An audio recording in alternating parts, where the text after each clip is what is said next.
If you don't stay down and you never quit, come on over here and sit on the far end of the bench.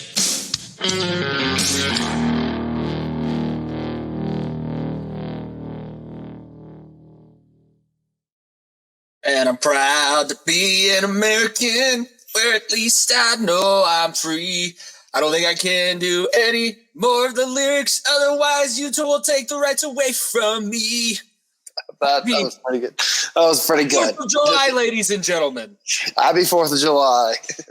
Episode 187 of the Far End of the Bench podcast. I know that we took a week off. It's the summer, and we're doing other things. I was a little bit burnt out from work.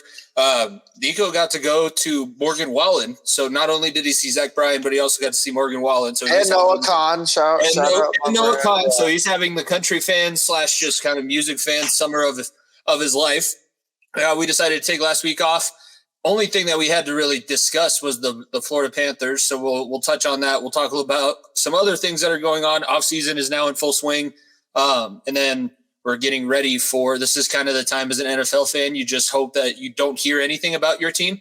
Because if anything comes out about your team at this point in the offseason, things can get a little bit messy. So we'll touch on all of that. We'll send everybody off. If you have to work Friday, like myself, after the holiday, since it lands on Thursday, I know a lot of companies are being gracious and giving that time off, or being gracious. It actually helps them on their books if they allow you to take that time off.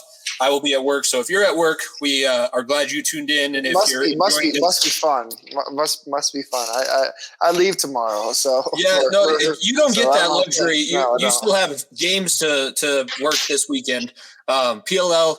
That's going to be interesting when we get to that topic, because it's been an interesting season so far. But obviously, before we do all of that, follow at FEOTB Pod, subscribe to the YouTube channel. Not live this week. We are recording the day before 4th of July, but when you're able to hear this will be the actual 4th of July. So happy 248th birthday, America.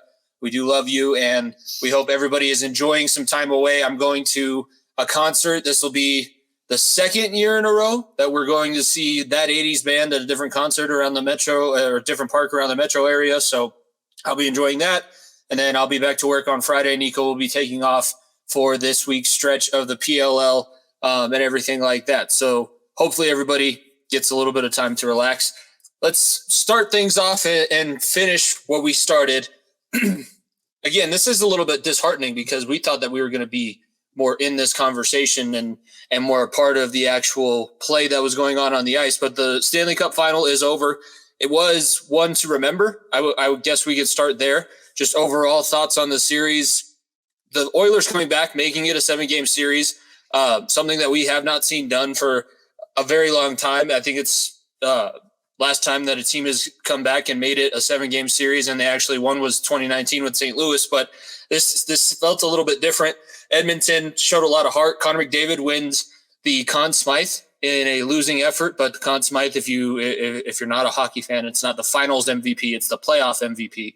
Hockey is a little bit different that way. But I think overall this is probably as good of a outcome as the NHL could hope for, because nobody wants, as much as Canada wants a cup back in Canada, the American audience likes that an American team won. It's a new market that has not won a Stanley Cup.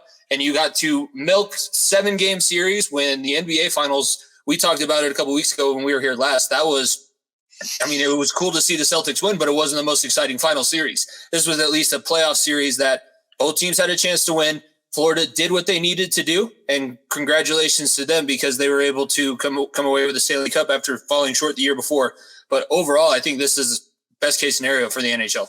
I don't know if it was best case scenario, because it was a tale of two different stories. Like the series could have been over 3 or 4 weeks ago. Like it happened. It finished 2 weeks ago. Don't get me wrong, but it could have been over way before then. We could have looked at a 4-0 sweep and a 4-1 on the basketball side.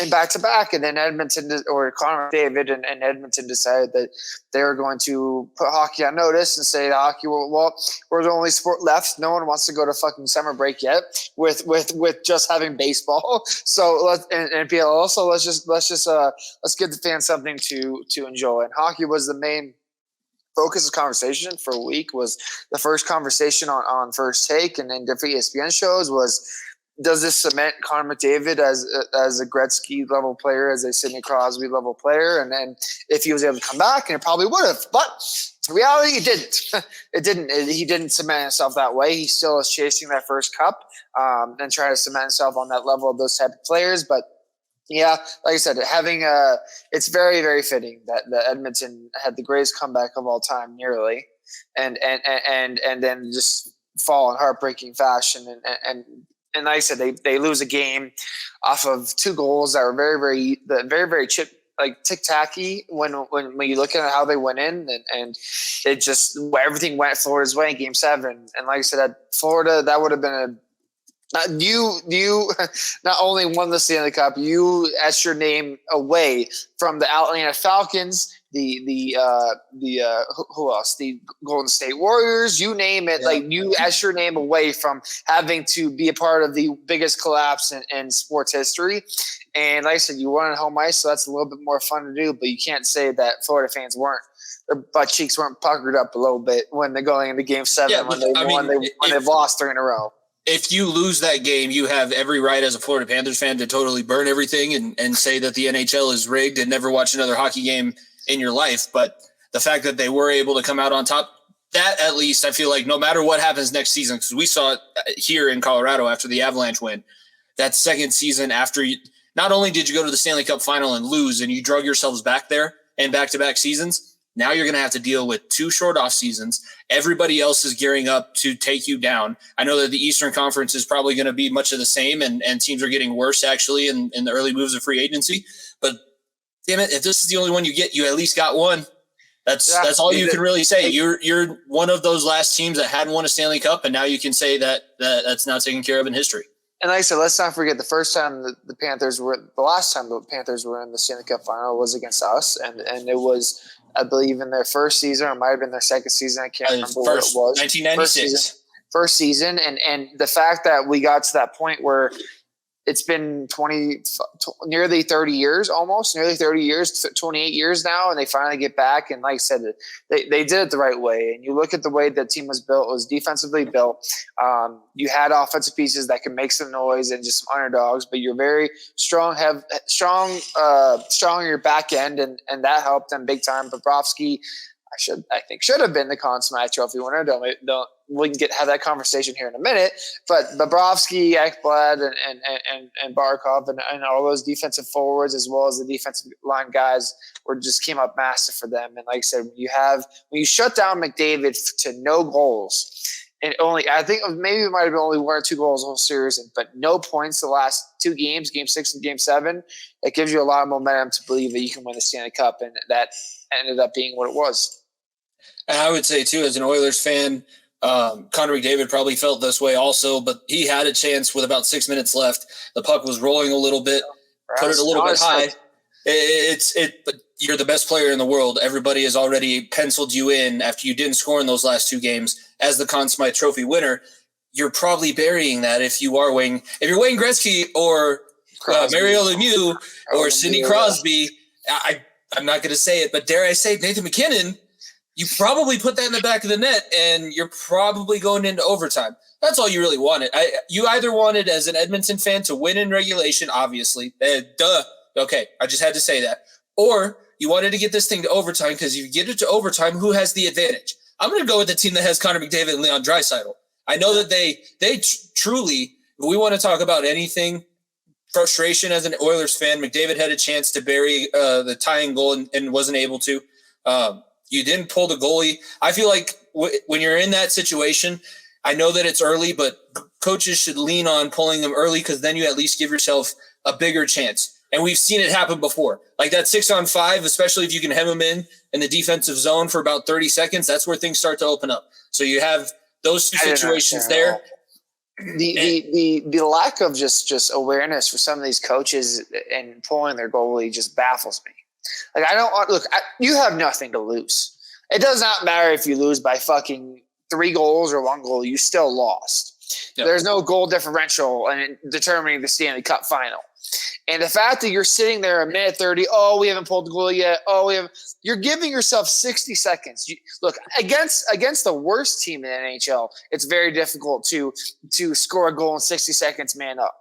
Like with six guys, even though 5 versus 4 is a little bit different, but 6-on-5 with how many bodies are out there, how much little space available, you have to pull your goal with 2 minutes left at minimum. And especially, I believe they had a penalty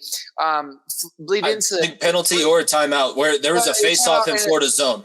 In their zone with like 3 to 4 minutes left. And I just don't understand how you would even not consider it. Like I said, at this point, you're doing yourself a disservice. Like I said, it's been back and forth. You're losing the puck battle. It's not like you're dominating the puck battle too. So if you were dominating the puck battle, that's a different story, but you weren't. And just having the incompetency of not pulling your goalie when you literally have nothing else to lose. Like I said, if you look at the way the pulling the goalie has worked in this playoff specifically, is more and more guys are just hucking the puck down the ice.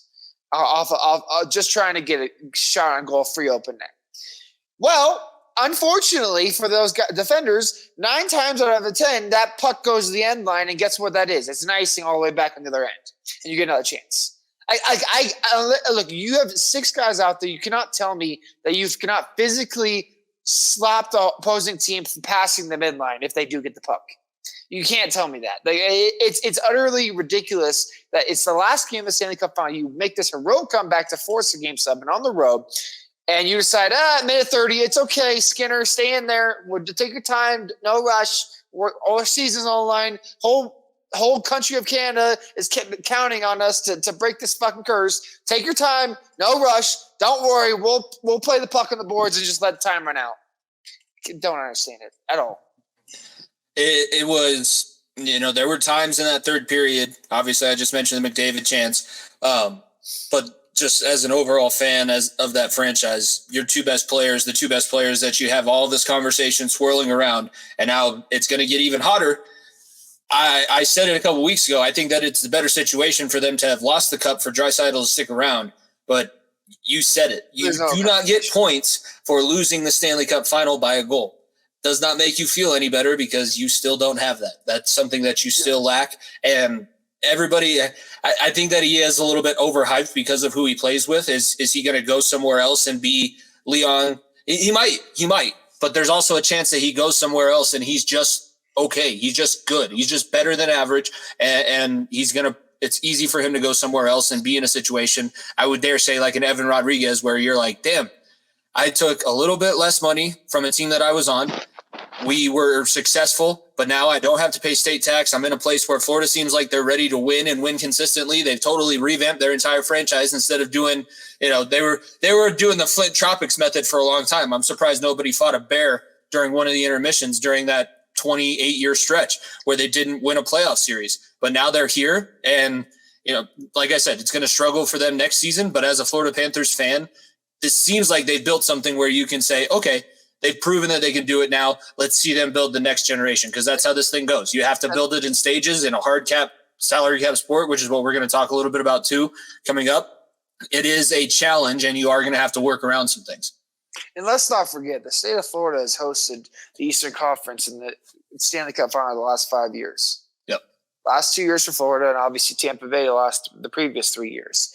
And that hockey has become a worldwide thing, obviously, for a long time. But these warmer states are embracing it. And like I said, Florida has built something, obviously being the Cup Final last year, then obviously winning it this year, that they can bank on and build towards. And like I said, that's a very, very tough thing if you're an Eastern Conference team like the Rangers, like the Bruins, who are falling apart, and these Florida teams are coming in and just kicking your ass. Yeah. That's not fun. Last thing, talking about this game specifically, was different situations between Game 6 and Game 7. I've heard conversation about it on other shows, so I guess we can have the conversation also. Did that third period show you just how dominant our third period was to win the Stanley Cup? Because Tampa did not have – there was like 2 or 3 times where Kemper had to make an actual save, but for the rest of the time we had the puck in Tampa's zone. They weren't able to pull Vasilevsky. Kucherov had an absolute total meltdown. The guy that was second place in Hart Trophy voting this year. We beat them so badly that he had a meltdown. Florida gave up a lot more chances, but they did have a fairly successful third period. I would say that this does kind of lead credence. That 2022 Avalanche team, for as much as people want to discredit them, that was a team that they're going to look back at some point and they're going to get recognized the way that they deserve. I don't know how I'm going to. I don't like comparing the two just because it's obviously a different opponent, different style of play, different way of doing things. And I think Florida was a much more defensive team as opposed to us, who just came pressuring you offensively more and more every time they could. And Florida just built that mold of, we're going to try and stop us on the defensive end. You're not going to be able to. So that's why I think it's a little bit different. But I said I can't discredit anything that Florida did. That was a hell of a run. Before we move on to the series, I need to make this statement because I am blown away that the MVP went to Conn Smythe or went to Connor McDavid. Look, I hate it. I don't care how good he was. Valeri Nichushkin played 2 games into the second round and had as many goals as Connor McDavid. Yes, that's a real fucking statistic. Yes, I'm aware he went on this stupid assist run where he was just helping guys tap in the puck in the net every second he could. I'm well aware of all this. You are not the best player in the playoffs if your team doesn't win the championship. Plain and simple. That's like I said, it's the only sport that does this. It's literally the only sport that does this. I think the NFL there's a small chance it happens, but it has never happened or hasn't happened in a very long time. The NBA, it rarely ever happens. With how good LeBron was in 2015 finals, Iguodala fucking won the finals MVP for holding LeBron to 30 points a night. Okay, like this is the only sport where it's the playoffs, and you could tell Gary Bettman was shaking his fucking boots announcing that. If you watch that video of him announcing, he was shaking and struggling to say, he's like, this guy led the entire playoffs in assists, and they're like, oh fuck, he did it. They fucking did it. And like Bobrovsky more than deserving of it. I going to 100%. Like the way he stood on his head throughout the entire playoffs, outside the last or game 4 through game 6. Game 4. That's what did it. Game 4 through game 6. Outside game 4 through game 6. Like that's where he struggled. He was lights out the entire playoff run, and frankly, he was lights out in the game 7, the most important game to win the entire whole damn thing. And to remind you all, Connor McDavid was the second, or I think it was either third or second most goals scored in the entire playoff run. Not even the most. And the other guys didn't even make it that far. Like I said, Nichushkin played 2 games in the fucking second round. I'm aware he led the thing in assists. I'm aware of all that. But this is like giving Chris Paul the MVP of the 2022 NBA Finals when Giannis went fucking berserk over there, but Middleton had game winners. It is utterly ridiculous that you said that the guy who didn't score a goal didn't record a fucking point in the last 2 games of the playoffs was your MVP. I understand he broke these records. I know how good McDavid is. I am well aware of that. But it is absolutely blasphemous to me that the NHL can confidently say, yeah, you lost, but you know what? Here you go. Here's your trophy. That doesn't happen. It's the stupidest consolation prize ever. And I saw all the people losing their mind at him not accepting the trophy. I wouldn't have either. I wouldn't have either. Like, there's zero hating on for that. I know Jaguar did it back in 2003 or whatever the hell it was. He was the last person to do that. There's only been 2 players in the history of the NHL that have won the Conn Smythe, lost the trophy, and weren't goalies. And it's McDavid, and I forgot who the other name was. Like it is absolutely absurd. I don't understand it in the slightest because there's multiple times in each series where he wasn't the best player. I am going to say that he wasn't the best player in that first series. Zach Hyman was. He wasn't the best player in that second series against Vancouver, or he might have been the best player in that second series was Vancouver. Him and Draisaitl was about even. He was the best player in that third series against Dallas. He was not the best player in this series. And I like I said, if you want to put a precedent out there that the Conn Smythe doesn't mean shit, don't present the trophy after it's over. I'm dead serious. That's a trophy that you can present on the award night then. Because if it's a playoff MVP trophy, and not the team that's awarded, don't award it that night. I'm dead serious when I say do not award it. Like that is something you can give it. You can do the same fucking. You can have it be the second to last award given out at the award ceremony. Do not do that because that just tarnishes everything McDavid did. It tarnishes everything that Bobrovsky did because McDavid is getting shit on for not walking out there instead of staying with his teammates. Bobrovsky looks like, well, I had this great run. I was incredible. I was the best player on my team, but I guess it was worth nothing to you. Like just why doesn't Barkov get consideration for the job that he did on McKinnon? That if we're going based on precedents that have been set, that was. Yeah. That would be the same precedent that Iguodala had. Like I said, anybody but McDavid, anybody that was on the winning team, Barkov, Bobrovsky, fuck you could have said Evan Rodriguez because of how many goals he scored in the cup final playoffs. Like you could go a handful of guys. And if they won it after that game 5, Kachuk would have had a case, and you would have had that legacy play with the sweep up one. In reality, like in this conversation, and this is a real conversation that I'd ask if Gary Bettman ever came on the show, and he probably wouldn't because of how much I trash him.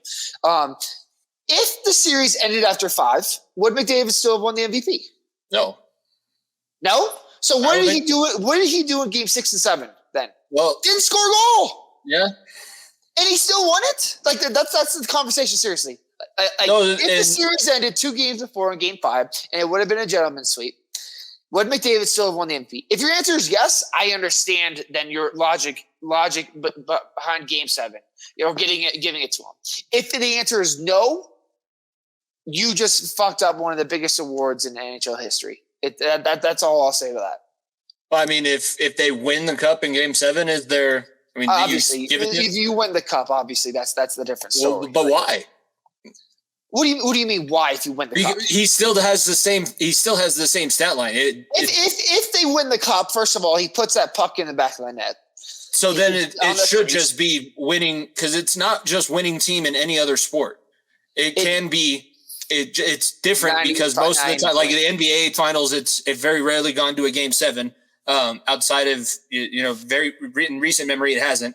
In the NFL, since it's only one game, it makes sense that you can have a player go off on the other team and still end up losing because that's just the way things work. Unless you want to make it, you have to be on the winning team to win the award. But I mean, that's not an actual rule that's written in for any other sport. I don't know. I just think how valuable are you if you didn't win? That's where I'll put it. That's where my stance is. How valuable are you to the entire playoff run if you didn't win? Well, I would say, like I said, you're valuable, but the guy over there that's hoisting the cup with his teammates is more valuable than you are. And here's the reason why it happened. It's because now everybody gets to talk about it. And we even talked about it when the Avalanche won, how it could have been Val, because Val was the leading scorer of the playoffs for so long. Again, like I said, there was no conversation for Kucherov. There was no conversation for Vasilevsky. That was never a conversation. Then last year, there was no conversation outside of anyone from Florida of winning it. Like I said, the guy didn't perform. Didn't put the puck in the back of the net. I get it that he had this stupid assist record, but that is a team award. That's a team statistic. It 100% is. Fight me. Anybody can fight me on this, but you can't be a good assist guy unless you have a good team around you, and they were good enough to make it to the cup final. So like I said, good. Congrats, McDavid. That's a trophy that he probably is going to keep in fucking Canada and keep out the fucking. I think it stays in Toronto. Yeah, he's staying in Toronto. It won't go with him at all. I wouldn't want to touch that either. I wouldn't want to even. You don't think he's going to have a Conn Smythe party? No, I highly doubt he even looks at it once. Yeah, it's probably a good thing. Are we going to get invitations? Do you think we could get invitations to the Hart and Lindsay party that Nathan McKinnon should have? Because not only did he win the MVP voted on by the media, which was the one that I think was most up in the air, he won the MVP that Ted Lindsay is the MVP voted on by the players. It happened, and this is now, I have it in here as well. First time the NHL, I meant to put the actual time frame in there. It's first time since 1989 with LA. So and that's the only time. Huge moment. That's the only time it's ever happened too. It's the only time it's ever happened. And like I said, that long, and you look at the greats that have come through each city, like we are, like I said, we're truly best. I cannot say enough good things about the two faces of each team that we have here that plays during the winter, because the other two teams in the state fucking diminish the sports town in the city more than we already know, and these two players have elevated to a whole different level. Like I said, the names the four names that own this record, it's Magic Johnson and Wayne fucking Gretzky, and then two like I said, arguably the greatest point guard of all time, and not arguably the greatest hockey player of all time, and then you have Nikola Jokic and Nathan McKinnon. That's something no other city, no other team, no other organization or ownership group can say. That's currently around. Plain and simple. It's plain and simple. It's unheard of, and like I said, we knew it. We've had the shirt out for fucking 3 months, I think, or however long it's been. We started the playoff run. Remember, we were going to wear these at the parade. Remember? Yeah. It's like the double rainbow parade. The double rainbow parade, and we didn't get that, but we got the double MVP. So, like I said, it's not the trophy we would have won, but like I said, the last 3 years, we have one Stanley Cup championship, we have one NBA championship, we have 2 MVPs in the same year, along with another two MVPs for Nikola Jokic as well. I like I said, we are in the golden era. We are. This is the best time for Denver winter sports in its history, and it's not, frankly, even close. And I would say the best part about it too is that both the guys winning these MVPs, you can tell it's not just us putting words in their mouth. They would have both rather win the championship and not win MVPs. Like Jokic was so much happier last year winning the finals, and winning the finals MVP was nice. But if he won no MVPs and won the finals last year, that's all he wanted. Nathan McKinnon would rather play in the Stanley Cup final than be on the stage to accept the Hart and Lindsay trophy at the end of the season. These guys would both sacrifice MVPs. They're not campaigning. They go out and they make themselves better. Both these guys. What was Jokic always dogged on? His defense. He fixed that. He's now not necessarily I'm not going to say he's a great defender, but he's not a liability when he's on the floor on defense. McKinnon has been really good all throughout his career. It's year 11, and he finally took the steps that made it undeniable. You couldn't give it to anybody else. The one douchebag that put him at 5th, or not even top 5, I think he put him at 7th. I want your media. You should hand over your media credentials to people who actually know what they're doing and like not going to make a mockery out of this. Look, if I were to guess of who that was, it was a Tampa Bay beat writer. I think it was a guy in Florida. It was a guy in Florida that was that put McKinnon down that far, so that way maybe Hellebuck won. So that way he could try to elevate Kucherov to the level of winning it. And like I said, it's weird that the media does this, but like I said, that's why the NHL fortunately has both of these awards. And you look at the statistics on how the voting happened, it wasn't even close for either. It wasn't even close to players voting, and it wasn't even close for the media voting. And that's all you need to say. Moving into more free or off-season talk, I want to talk about this first because it is something that I've heard discussed on a few different shows. It's worth mentioning, but it is very different. When we talk about NFL free agency and the offseason, it's a little bit more cut and dry where you know how much money a team has and why they make certain moves. There's also not 5,000 pieces being moved around every single second. Yeah, it's much more.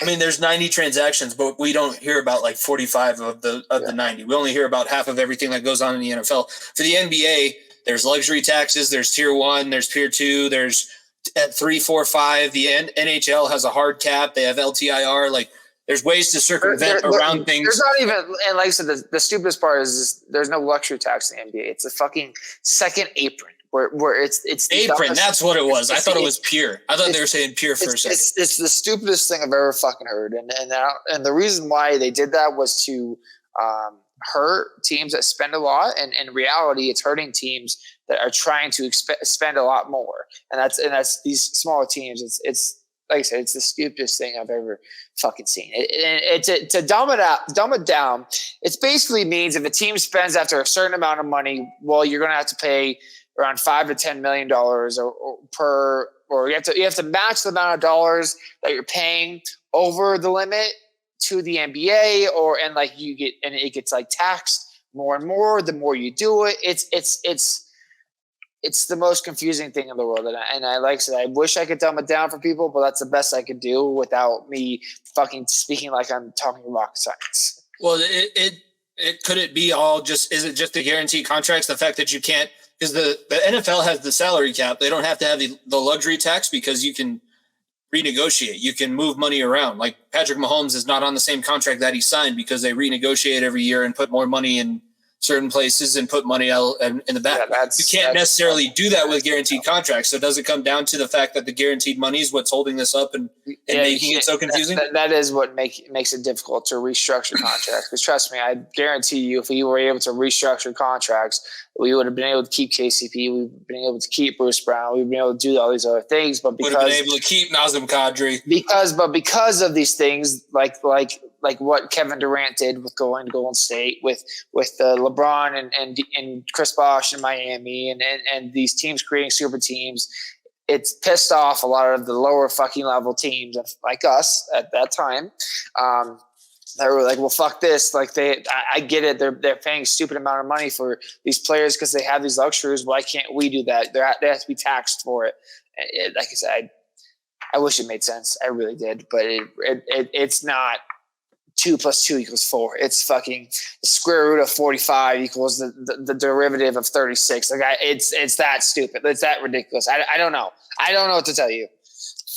Well, let's just talk about the moves that we've actually seen being made, and I'll let you start off with the Nuggets because I think that so far we thought that they would have a little bit more clarity, but now the question doesn't become who's replacing KCP. It's more so who's replacing the bench because Christian Brown was your one guy that you could rely on in the second unit, and now he's going to be expected to play a lot more minutes and a lot bigger role. So what exactly are Calvin Booth and the Nuggets doing, and do you think that – here's the bigger question. Do you think Michael Malone is on board, or is this all coming from the top down with the ownership and then in through McFarland and the GM?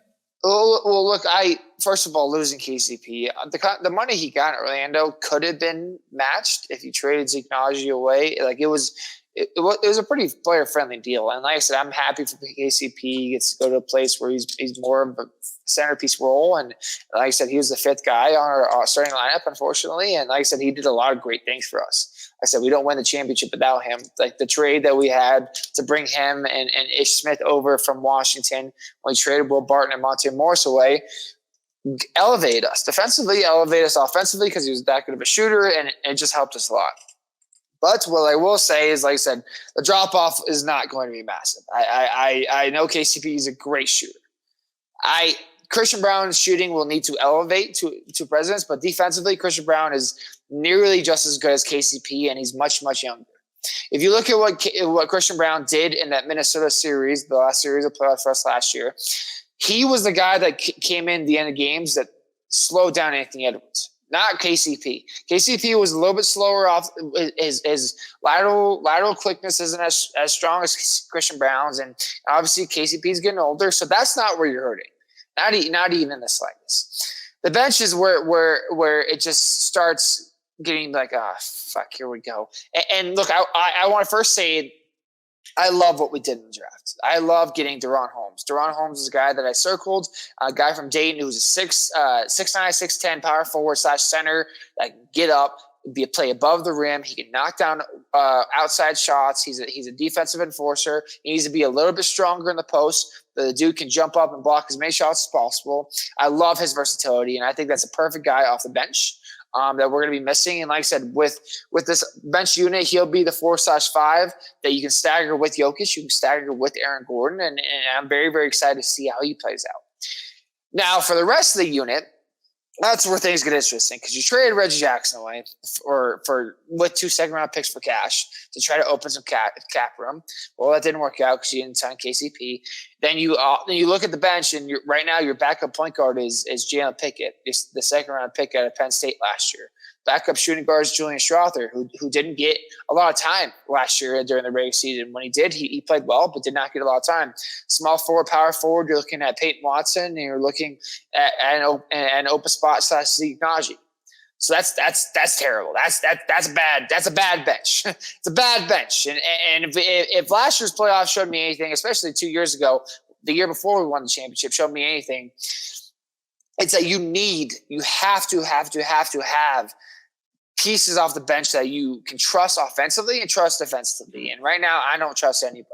I like Peyton Watson a lot. I like Deron Holmes a lot. Like I said, Julian Strother, I think is promising, but I don't trust any of these guys. And you look at what the free agency market out there is, you need a secondary ball handler. And Denver fans, either you'll be very happy when I say this or very, very indifferent, or you'll be very, very upset of what the fuck are you talking about. But there's a good chance Russell Westbrook's a Denver Nugget. Westbrook. I've said Westbrook more times than I can fucking count, but I'd be lying if I said his energy and his veteran leadership and maybe not his shooting, but his defensive prowess in the second unit could help. His understanding of his role coming off the bench. That's the most important thing, is if he can understand his role, and obviously DeAndre is back to help him understand his role, and obviously he has a chance to win a championship. That might play on all due effect. And like I said, the dude is still one of the most athletic freaks of nature in the league. So if you can tell him what his role is and have him lead these younger group in the second group, that could help. Don't get me wrong, that could help. It's another athletic guy that likes to play around the rim too. That's basically what his offense has become, because he is such a terrible shooter now. The problem with that is you still don't have any fucking offensive shooting on the bench, and that's where I think a guy like Bogdanovich in Atlanta, because Atlanta's already shipping dudes off. They traded DeJounte Murray this past week to New Orleans, so they're shipping dudes off. See if you can try to get him. And after you trade Zeke away, because Zeke's contract is just fucking kicking your ass right now, and you wouldn't be able to do that. So I would love another shooting option off the bench. And like I said, the point guard market is so fucking thin right now. The options are Russ, Kyle Lowry. I can't remember the last, and Kendrick Nunn are the last three. And I'm like, well, I guess Russell Westbrook is my fucking guy. And look, I hated Russ when he played here for OKC. Like he was a public enemy number one.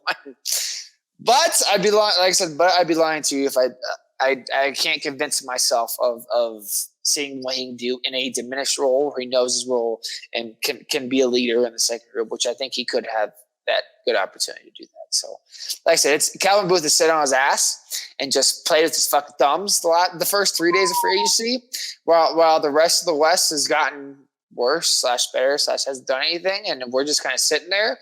Like I said, you look at I don't know if you want to get into the rest of the. I was going to ask you about Clay mainly because he was also rumored to be possibly linked to the Nuggets. Clay would have been a fucking pipe dream. Like he would have had to take a lot. It is the end of the last great dynasty of the NBA, though, because now the Splash Brothers are no more. That they stuck with Draymond and Steph and shipped Clay and shipped fucking Jordan Poole for Chris Paul, who's also no longer on the team. So the Warriors lost Klay Thompson, Jordan Poole, Chris Paul. James Wiseman, obviously he's not very good, I know, but he throws in the count. All for, in total, 2 second-round picks.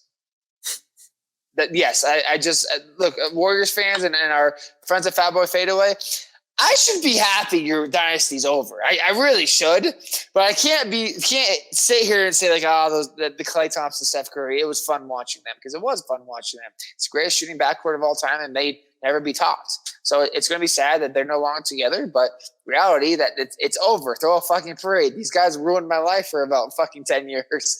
Okay. So I'm very time. I remember sitting, I was going to Heritage when they first came. That's when the Splash Brothers moniker came around. It's been a while. It's been a while. And like I said, it was a legendary run, and Klay Thomps's number jersey will be retired there. And like I said, it was time for a change of scenery. He was going to come off the bench there. It was beyond time. And if you're Dallas, I see this going as one or two ways. One, Klay Thompson knows his role and he's just a shooter and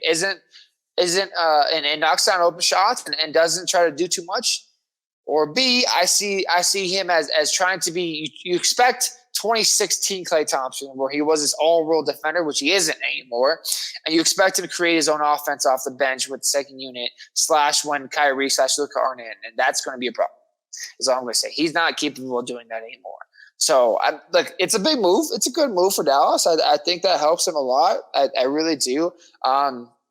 I would put that as the third biggest move in the NBA for the Western Conference.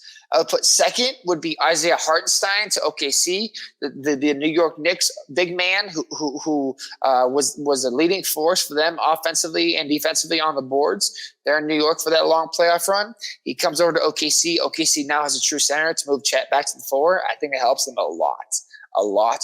They didn't have to give up shit for him. Plus getting Caruso, OKC looks like they could be very, very deadly. And then you obviously the biggest move of free agency thus far was Paul George just walking to Philadelphia for nothing. Nothing. The Clippers got fucking nothing in return. They said, fuck you, see you later. Jimmy, the Clippers still owe the Thunder an unprotected first next year. And this is 5 years since the trade. They still owe him. And also, an MVP candidate is on the other team's roster that you traded. Obviously, we didn't know Shea was going to be that. But it may go down as one of the worst. Look, it may go down as a Russell Wilson type Denver Broncos trade of how bad this is. It's how bad this is and how bad it's going to set that franchise back. They decided to pay James Harden. And I'm going to tell you right now, James Harden and Kawhi Leonard, that team's going to be a playing team. Plain simple. That team is a playing team. And in terms of how this affects the Sixers, if they can stay healthy, they are as talented as anyone in the East. But like I said, that's the big. There's capital. They better take away from Embiid's MVP talks because now you got Paul George. No more. You can't cry about it. No more. There's a capital I and there's a capital F. And that's a big if all three stars can stay healthy because that they're good. They're going to be very, very good if those three can stay healthy and stay on the floor. As I said, that match they match up talent, right? Thanos needed all 5 Infinity Stones before he could. But also, what about the Knicks? Like, are they just recreating Villanova? That's the new goal. The power they're using the power of friendship to win an NBA championship is all they're doing. With Thibodeau as the coach. Don't get me wrong. On the court and the meanest guy on the bench. I still worry about what their inside presence is, but they have wings on galore. They have Jalen Brunson, obviously very good, but you look at this stacked wing group of Josh Hart, OG Anunoby, and obviously Mikal Bridges. Now those are 3 very, very long, lengthy, strong defensive wings that if they get hot offensively can help them a lot. I would like to see what Mitchell Robinson does in the center position coming back from an injury. I think that could help them and having Tibbs try to replicate what Hartenstein did and have that be Robinson's turn. We'll see, but like I said, they have chemistry. they have chemistry, and they've obviously been to the mountaintop, and now all 4 with DiVincenzo playing on the same team. So good for them. I don't know how sustainable it is, but that's how bad the East is. And like I said, the Knicks were a 2 seed last year, and frankly, they got better.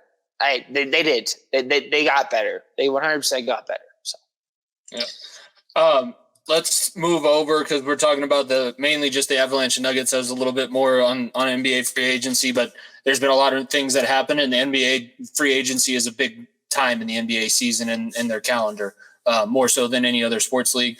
I kind of want to touch on mainly like the 2 biggest things so far that I've noticed for the Avalanche and things that we should talk about are the 2 big signings that they've been able to do. You get Middlestat back on a 3-year deal.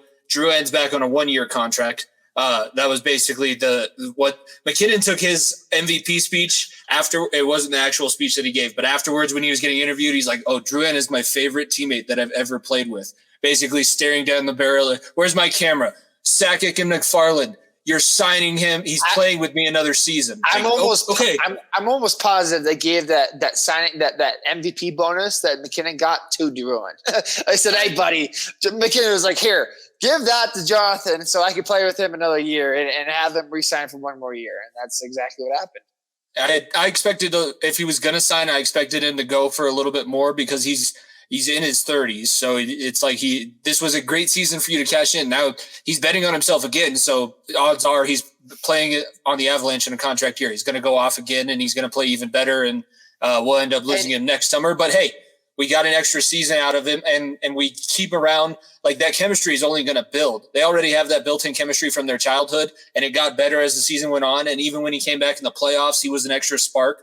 Like this is big because of everything that is still looming. You bringing in a wing that works really well with your team when 2 of your biggest question marks are on the wing. So that's the two biggest question marks. That's literally the question marks. And if those two get resolved positively and both of them come back, this is one of the best teams in hockey by far and away. Because you look at the moves they made on defensive back end too.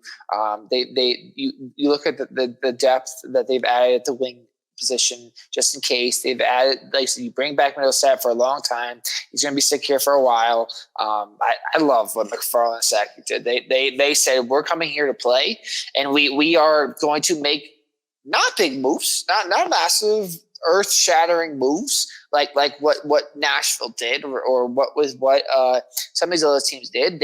We said we're going to make smart moves, guys that can fit our system, guys that fit our play, because we know if those two wings problems at the wing can get resolved, we may have the best front nine in the world.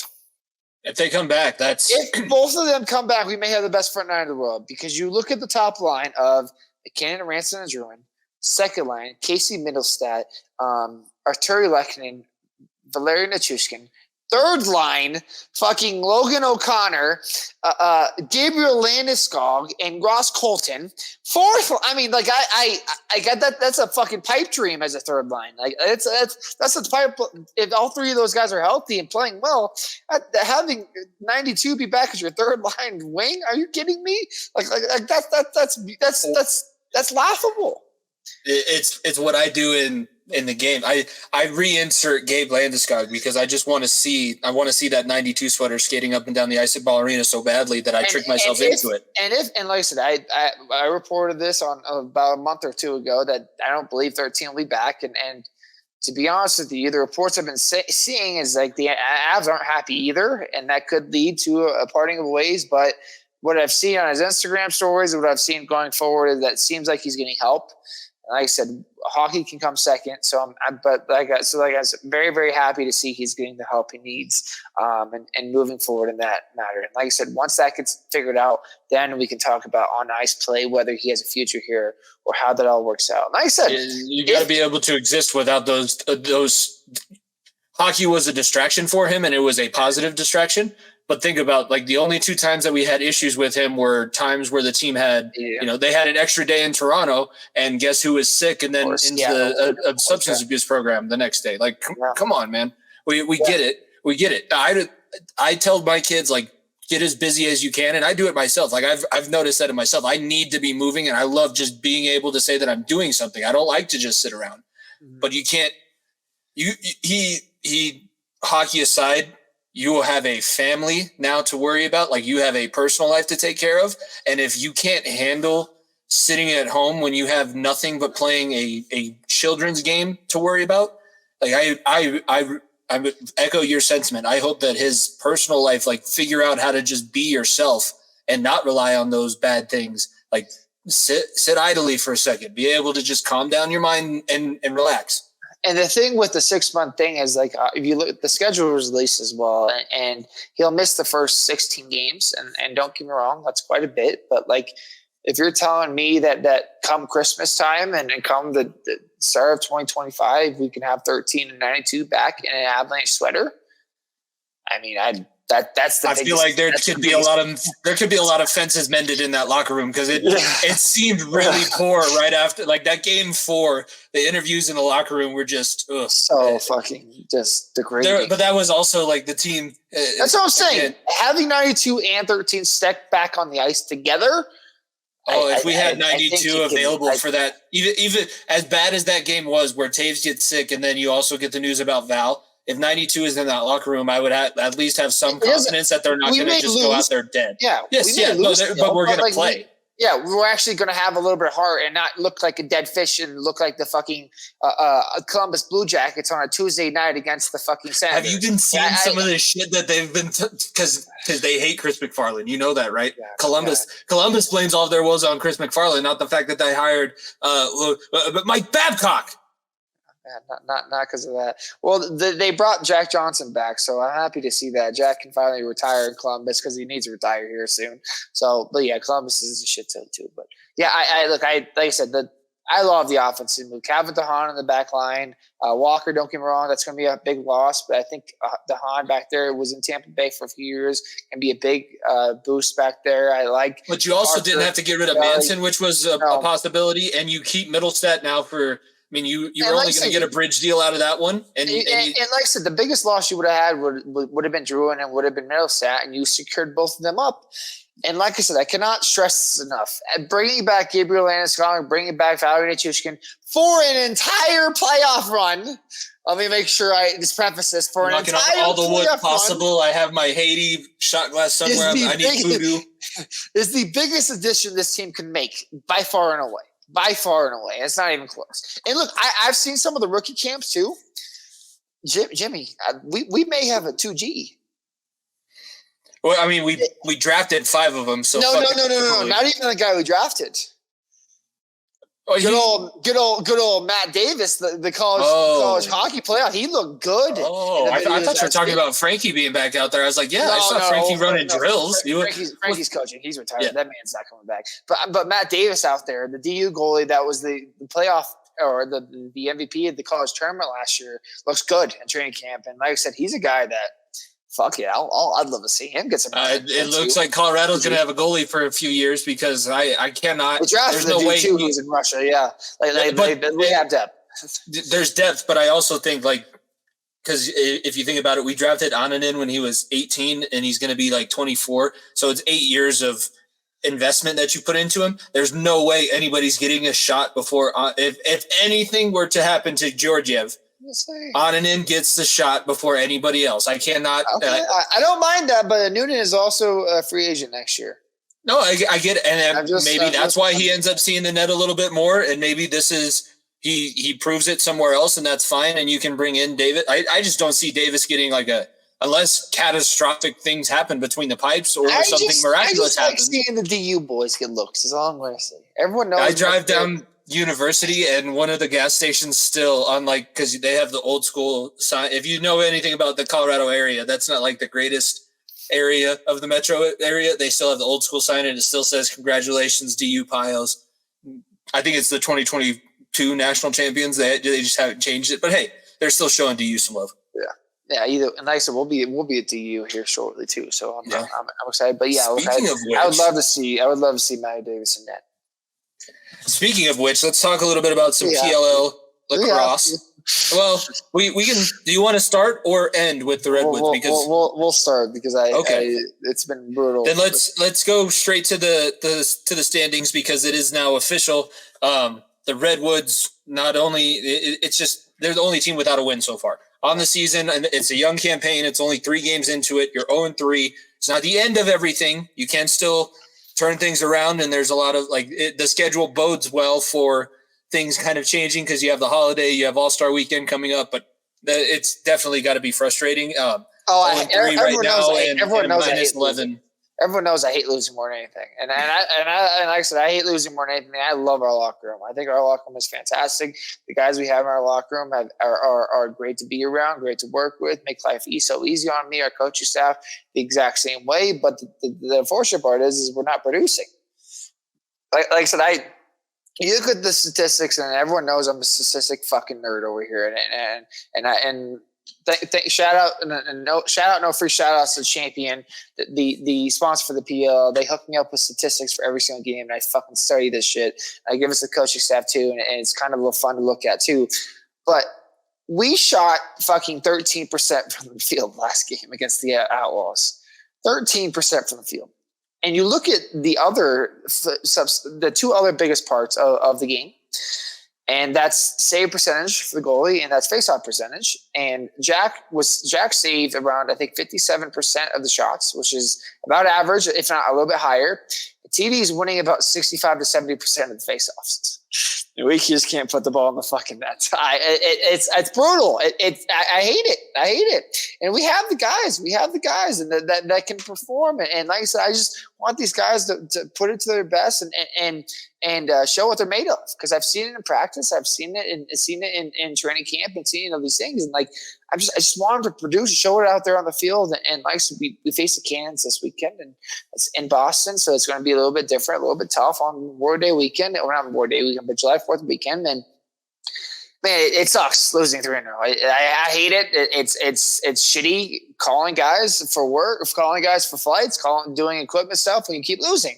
It's a shitty feeling cleaning up the locker room after a loss. It's a shitty thing having to make sure the team is situated after a loss. Like that. That's the unfortunate part about this is like I have to have a quick memory because literally literally seconds after the game, after we lost, I had to be moving on to the next big thing because my head coach wasn't going to make his flight. That's how quick my memory has to do. So I have to switch his flight in a matter of 5 minutes. That's just how shit flies. And like I said, I've sat here for 3-4 days working and just being like, fuck, I need to win. We need to win so bad. And like I said, I trust the guys we have in the locker room. I trust our coaching staff. We have one of the best coaching staffs in the league, obviously, and we have great players across our team. And we just need to put it out there for a full game. For a full game and have a full team effort, and then we'll be able to get the performances we want to. But yeah, like I said, everyone knows I hate losing. I hate losing more than I love winning. There's nothing I hate more than losing, and it doesn't matter if it's Nuggets, Avalanche, Broncos, fucking JCU, Rockies, fucking Rapids, fucking Madden, Redwoods, NCAA. Madden, NCAA comes out and I beat you, you're gonna cry, and it's gonna be. I'm gonna rage quit. I'll throw my fucking PlayStation off the fucking off the balcony. No, I'm not actually gonna do that. But because how can I continue playing NCAA 14, which I'm going to be doing every single day starting a week and a half from now. But I hate losing. I hate it. I know the guys in the locker room hate it. So I'm very, very hopeful that we can turn things around this weekend. And unfortunately, last time in Minneapolis for Heritage Weekend, the Redwoods did fall to the Outlaws 13-8. Other scores from the weekend: the Whip Snakes beat the Atlas, so the Atlas are no longer undefeated. Excuse me, 16-12. The Whips were, like I said, they had the guy that we traded to them, Levi Anderson, who obviously just wasn't going to fit our offense, and it just didn't work out here for us. He goes over there and has a great first game for them.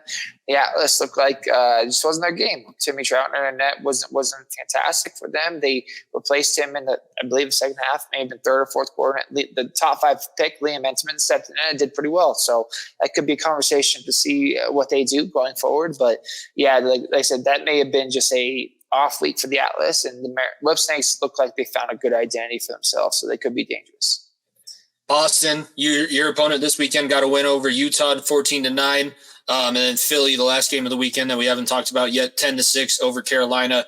Looking ahead to the matchups you already mentioned, you're the first game of the weekend. So Friday at 4 p.m. on ESPN Plus, the Redwoods will be taking on the Cannons. Going to see our old classmate, Asher Nolan. My teammate also. My classmate, Asher Nolting. That'll be cool to see him up close and personal, but it's not necessarily the greatest situation when you're struggling to score, having a guy like that's just so powerful in the key with the other goaltender. But that'll be an interesting matchup coming up, kicking off the weekend, moving right into the Outlaws and Atlas also on Friday. Outlaws seeing if they can put a couple weekends together in a row because they've been kind of surging as of late. And that'll lead them nicely. It goes All-Star Weekend. All-Star Weekend's in Kentucky. I did not realize that. They still got about a month before we're back here in DU, but if they can string a few wins together, that atmosphere is going to be crazy because Denver has a huge lacrosse population, and if the Outlaws are good and pressing for the top of the Western Conference, they are number one seed right now. Western Conference, but if they continue to stay there, by the time we come back to Denver, that might be huge for the Outlaw brand. Oh, it absolutely will be huge. And like I said, I expect tickets look like I think they should be on sale starting sometime next week, maybe not the week after. So if you're in the Denver area and want to see my dumbass face on the sideline and want to see Brandon O'Neill and the Outlaws and a fun environment, I'm very excited. I'll have my 4th grade team out there working on getting them tickets now. So that should be a lot of fun.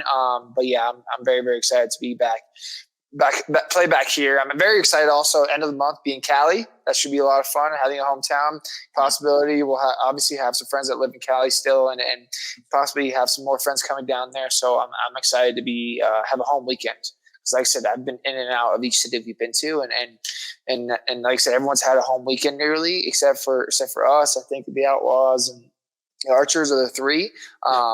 And Philly also 2-4. So like I can't wait. I can't wait to finally have a home game, quote unquote. So it should be fun. Yeah, no, it's moving right along. We're already at the halfway point of the season after this weekend coming up, and we'll talk before you go out to Louisville for the All-Star weekend next week. But that's kind of a look at everything. I'm not positive I'll be in Louisville. We only a certain amount of us go. So if I'm not in Louisville, don't you worry, ladies and gentlemen. Another massive fun event here in Denver. We'll be in attendance. Yeah, don't you worry. Matchup changed, but hey, still here. That's all I can say. Still here. Everything's been changing with the UFC. That's what we're talking about, by the way. If you can't pick that up, if you're not watching on YouTube, which you're wrong, because that means you're not subscribed. It doesn't mean you have the notifications on. Doesn't mean you like the videos, leave comments, anything like that. It's unfortunate that we have to have this conversation this deep into the show, but hey, here we are. Be sure to subscribe, like, everything like that. We do have a special weekend. We kind of do a decent job of keeping up with the holidays and everything. We missed Father's Day completely, which that stinks. And that was not intentional, but there's a lot of other things going on. That was right in the middle of the playoffs, but happy belated Father's Day, because I do realize now that we missed that. But we do have the 4th of July coming up. Obviously, huge here in America. If we have our listeners overseas, this is known as Trader Day in Britain. I learned that from one of the guys that I work with. He used to have to set up conference calls, and he would have to run the call center coverage, and they would use the British office to cover the American call center on 4th of July, but you can't call it Independence Day. You have to call it Trader Day, and then they'll sign up. They still won't recognize it as Independence. I have it scrolling underneath. 248th Independence Day after that 10-cent rise in tea. We just couldn't pay that. It just was unreasonable at the time. We had to dump it in the ocean. We started the greatest underdog story of all time to where we are right now. But 4th of July is coming up. What are your plans, and what are some of the traditions that you have? Well, as you're listening to this, I'll be on a plane to fucking Boston, Massachusetts. What my plans are. So yeah, I'll be like I said, it'll be a normal day for me, unfortunately. So I'll be in Boston, which is kind of fun. I'll be in one of the first towns or first cities. That's the tea. We're talking about the tea party. Yeah, Boston Tea Party. So that's kind of sweet, I guess. So I'll be flying into Boston on July 4th. So that'll be fun. We'll have practice tomorrow, and then after practice, I think there's some fireworks or something going on that I'll go watch around there after. So that's about it. And like I said, I usually spend the 4th in Vail with family, and then love fishing on the 4th. That's one of my favorite things to do. Can't do that obviously unless I want to fish tonight as I'm recording this, which I don't want to be doing that. I have other shit to do. So, but yeah, I'm very excited to be in Boston. And like I said, I've never been into Boston. I've been to Fairfield. I've been to Gillette Stadium in New England, but never been into Boston. So I know Boston's got a British history, obviously, with sports towns, and I'm excited to go there for the first time. And like I said, we're playing at Harvard University, so it's very, very exciting. But yeah, so that's my 4th plans. Is work as usual, unfortunately.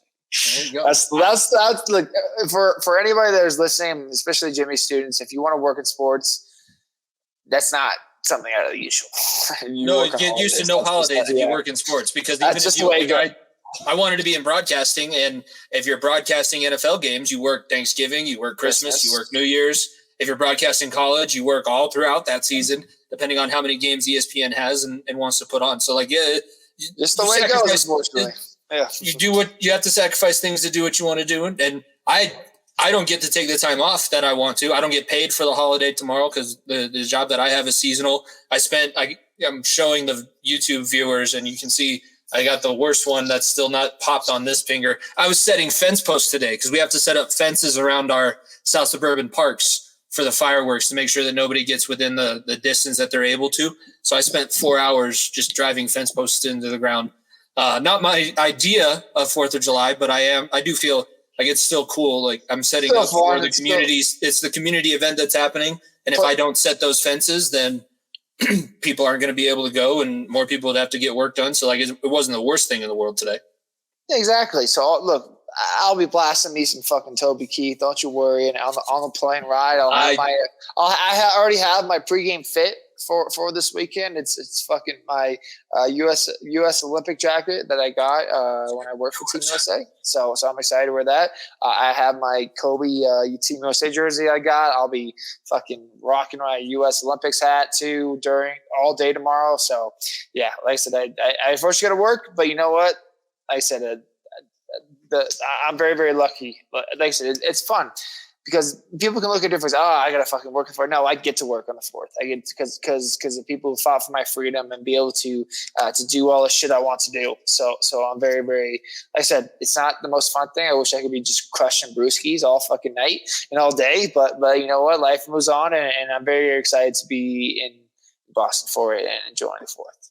Yeah, and we're going. It'll be now kind of our new tradition, but we're seeing a cover band. It's called That 80s Band. That they're from Colorado and they go to different parks around here. So we'll be going there. Be fun to see that. Kind of a family thing that we're going to. We'll have a picnic in the park. We'll have fireworks at the end. But no, I was also thinking like the pictures that come to mind when you think of the 4th of July, and it was on the TV and in the restaurant we were eating on Sunday. But I think of the Sandlot scene where they're playing night baseball on the 4th of July and Benny hits the home run and it's the slow motion fireworks scene. And if I'm not listening to Toby Keith, courtesy of the Red, White, and Blue, I'm definitely listening to America the Beautiful, and it's that old soulful version that's in the Sandlot where it's nice and slow. You get to kind of you mess with the song a little bit. You get to go a little bit overboard, be a little bit dramatic. America, sweet America. It's a nice time to take a step back and remind yourself. Even if you do, like you said, even if you have to work the day of or the day after, it's a small sacrifice compared to a lot of the things that have gone on and a lot of, the things that we're still going to be continuing to deal with because it's a nice time to celebrate now, but people are still arguing, and that argument is only going to get kicked up over the next few months because we all know what's coming up and we all know what happened the last time. This will be our second presidential election of having the podcast, Nico. I don't even want to get into that. That's not about the election itself, but the fact that we've had now 2 in the span of doing this show and we haven't fizzled out and died yet. Hey, we're still alive. We're still kicking. On that note, I guess happy 4th of July, episode 187 of the Far End of the Bench. Hopefully you guys are enjoying coming back and hanging out with us this summer. It's a little bit shorter of the episodes. We'll continue to keep everybody updated on everything going around the world of sports. If anything big happens for any of our teams moving forward, and obviously we are going to have to start talking about football. I got some things planned for that. Nico won't have to talk about the Broncos, but we'll continue on with that. Be sure to check out. I will talk about the Bengals however long you want, Jimmy. As long as it's Bengals, yes, and also I got an interview that I'm going to try and get planned.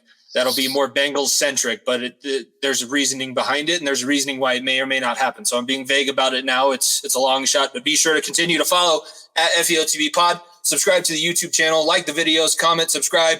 Check out Variety Sports Network, Talking the Gridiron. We'll be back here soon once training camp kind of starts. We'll do our divisional previews and then weekly episodes throughout the NFL season before Boomer goes absolutely crazy because I have him locked down here in the basement with me. Thank you guys for tuning in to the Far End of the Bench. For myself, Jimmy Pilato, my co-host Nico Bryan. Enjoy your Independence Day, and we will see you guys next week. Peace. If you don't stay down and you never quit, come on over here and sit on the far end of the bench.